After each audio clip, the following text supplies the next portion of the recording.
What's going on? What's going on, good people? You know what time it is. You know the place to be. It's the halftime show. We got a lot to uncover.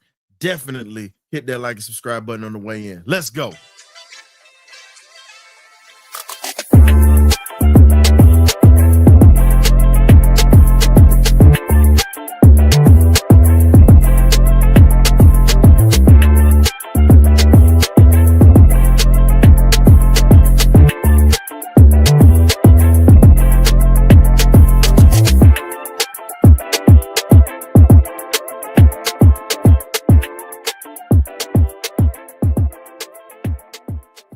BirdCage.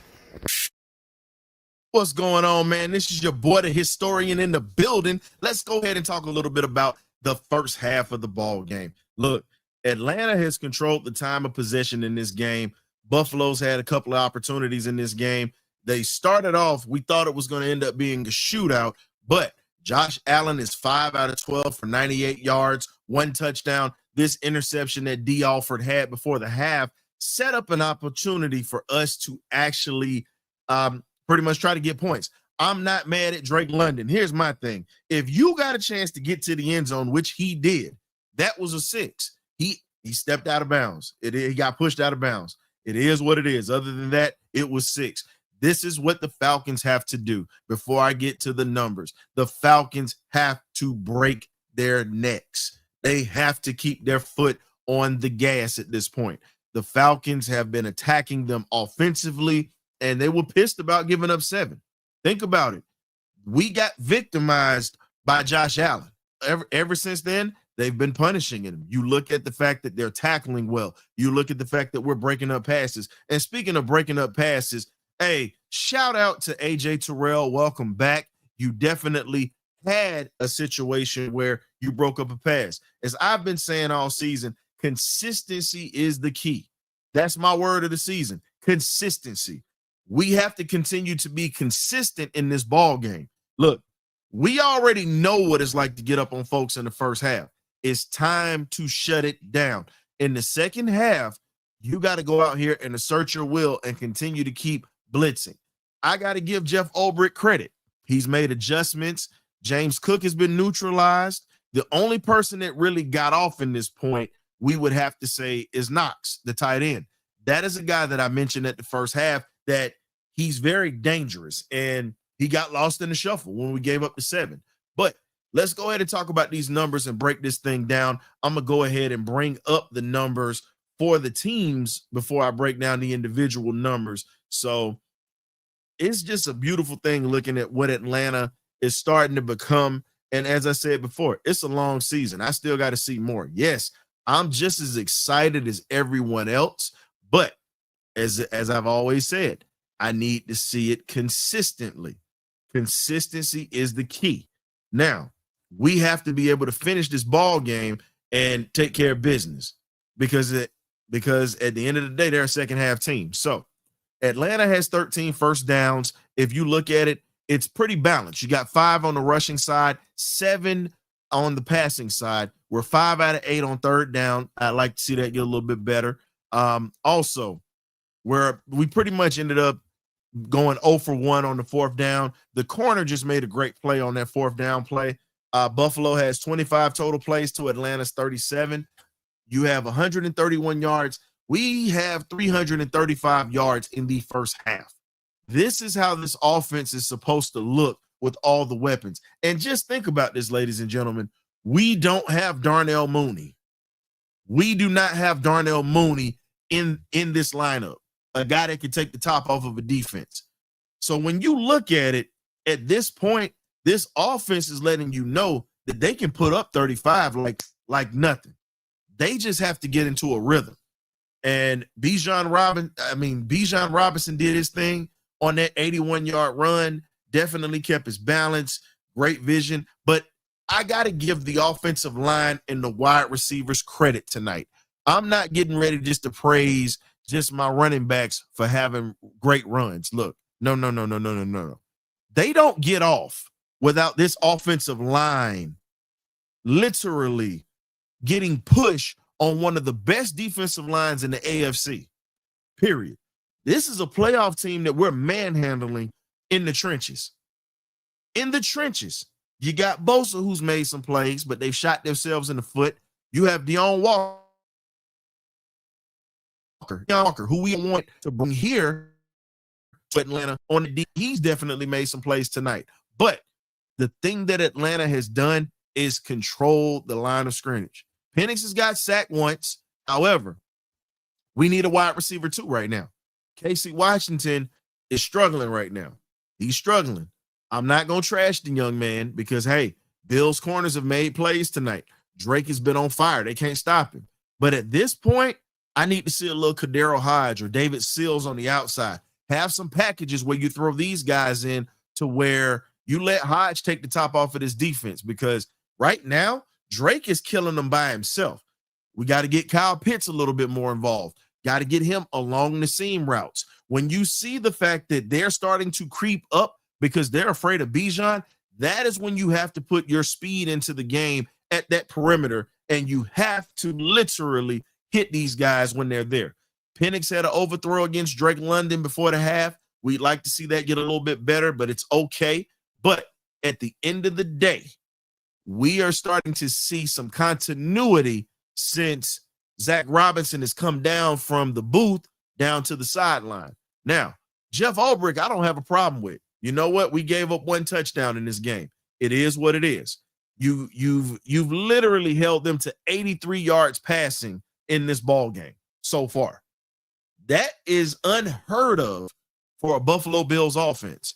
James Cook has 7 carries and doesn't have that many yards. He's only got 30 yards. So in other words, he's averaging about 5.5 yards a carry, but guess what? It's to no avail because he's being beat on. Now, when you look at it, even though Jesse Bates got beat on the route that gave up the touchdown, Bates has got 3 tackles. And also, outside of the 3 tackles that he's had about 2 pass breakups that no one's talking about. We're talking about the touchdown. D. Alford got burnt a few times. It's okay. It is what it is. Alford's also made plays to where there was a third down where he used the sideline as his best friend. He just got a pick, and he's got 1 sack. So D. Alford's having a night. Mike Hughes, I got to call you out, buddy. You are struggling right now in this secondary. I'm sorry to say it, but that 21 that you wear has a bit of a significance to it. Not just Dion, not just Prime, Lynn Kane, Eric Metcalf, guys that have worn that 21. Can't forget about D'Angelo Hall. Guys that have worn that 21 have made plays. Guess what? If you're going to wear that number, son, you got to make some big plays in this game. You got to make some big plays in this game.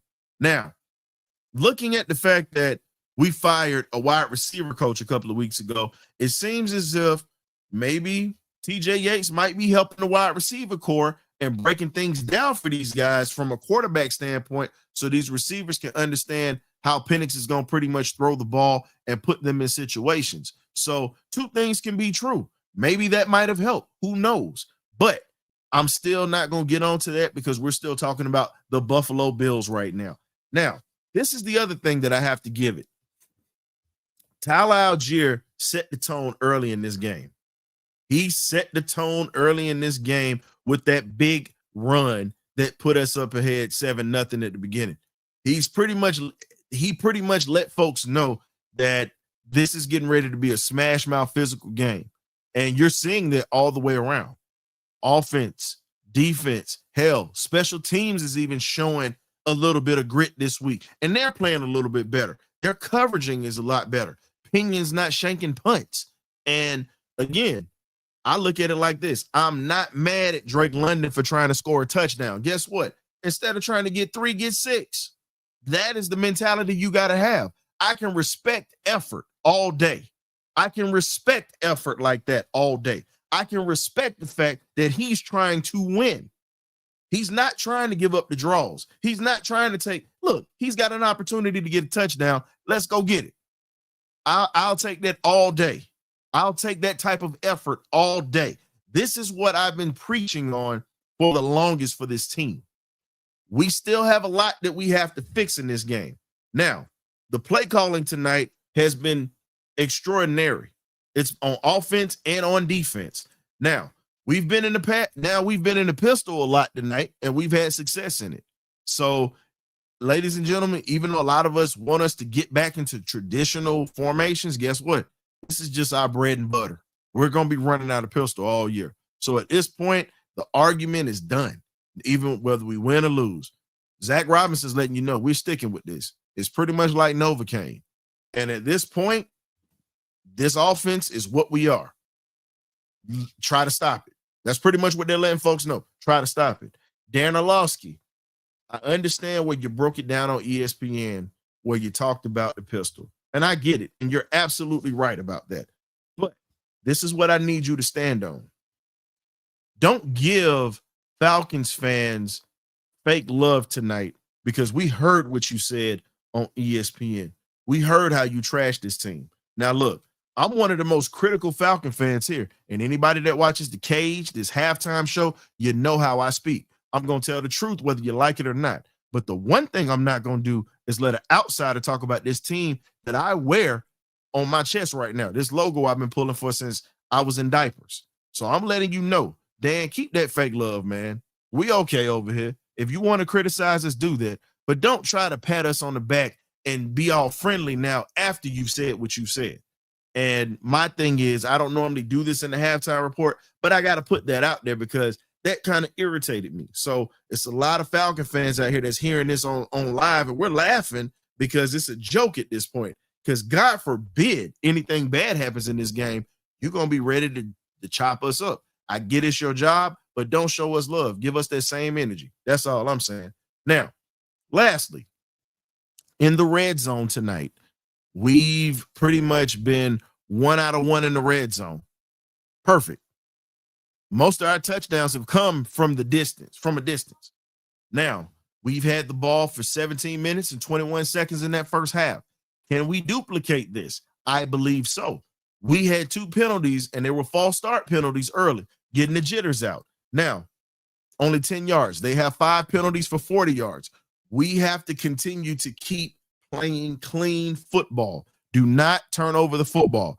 Bijan had a fumble earlier, but it was a penalty that saved us because we would be tied for turnovers right now. So it didn't even happen. But we're seeing everything as it's going live at this point. We had to continue to keep our foot on the gas. Pretty much, you know, this is a Buffalo Bills team who's known for coming back in the second half. They're a tough team. They're not going away. Don't think that this ball game is over. 2 touchdowns isn't enough at this point. Really, we should have 3. But again, we didn't get that. Now, my thing is keep the pressure on them. Keep blitzing them. Jalen Walker, baby, I got to holler at you, man. You're doing your thing tonight. They're holding you. They're pretty much holding you up like you're holding them, like a mannequin is holding up a pair of shoes in a Foot Locker display window. They holding you, baby. We see it. We see that you're getting to that backfield. We see that you're balling. So JPJ wasn't the only great first-round pick, and we're starting to see that pay dividends. So continue to keep doing what y'all are doing. Diablo, balling. I love Zach Harrison, balling. Ruka Roro got the first the first tackle off of Josh Allen. Thank you.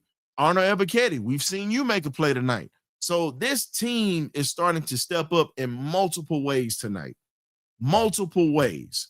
So we just have to stay disciplined in our rush lanes, and we have to stay disciplined on the outside and not give that up to Cook and punish Josh Allen every time he runs.